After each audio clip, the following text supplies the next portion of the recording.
Good afternoon. I'm Manuel Fernandez from Mexico City, Mexico. And I want to thank you for your valuable lessons on how to be good partners, and for exporting some good ideas and principles to the world for free. My simple question is, do you think it makes sense for individual investors to invest a part of their capital in hedge funds or fund of hedge funds, somewhat like the $600 million investment Berkshire made in value capital? Yeah, I would say that people that are now investing in hedge funds in aggregate are going to be disappointed. You don't get smarter because you're running something called a hedge fund or something called private equity or something called anything, an LBO fund. But what you do gain periodically is the ability to merchandise those things. I mean, there are fads in Wall Street, and Wall Street will sell what it can sell. Just remember that, that may be as good as what the fellow quoted up in upper levels there. And the hedge fund, it right now is in the midst of a fad.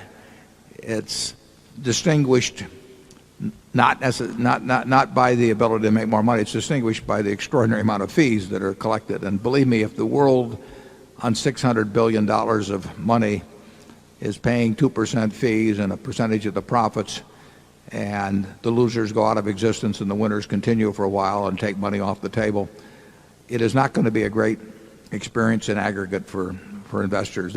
Obviously, there are a few smart, honest people out there running funds, and they will do quite well. But if you buy them across the board, in my view, you're going to get a bad result. Charlie? Yeah, why would you want to invest with a guy whose basic thought process runs something like this? If a second layer of fees on top of a first layer of substantial fees is good for an investor, then a third layer of fees must be better yet. Why would you invest with somebody with a proposition like that? It's just the idea of taking 2%, plus percentages on top of that. I mean, that reflects, it may be what the traffic can bear, Collis P. Huntington style, but that reflects an attitude toward people that we tend to regard as partners, investors. I think it's a basically unfair type of arrangement, and I don't like getting in general. I think it's a mistake to get in with people who propose unfair arrangements. In effect, they're probably getting 4 times standard fees to begin with, and then on top of that, they say, well, we want part of the action, and I would guess in many of those cases that they don't have all of their own money in the fund themselves. Maybe they have a substantial sum outside.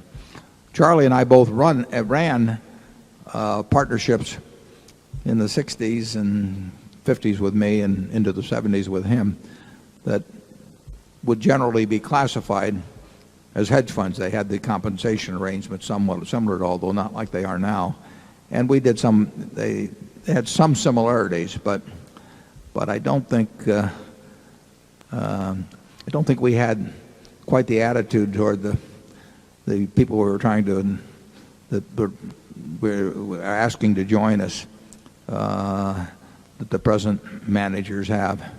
It's, as Charlie said, the fund-to-funds type stuff. I mean, it's really sort of unbelievable, just piling on layer after layer on costs. It doesn't make the companies that are underlying these stocks they buy any better. I mean, and believe me, people don't become a genius just because you walk into some office and it says hedge funds on the door. I mean, what they may be very good at is marketing. In fact, if they're good at marketing, they don't have to be good at anything else.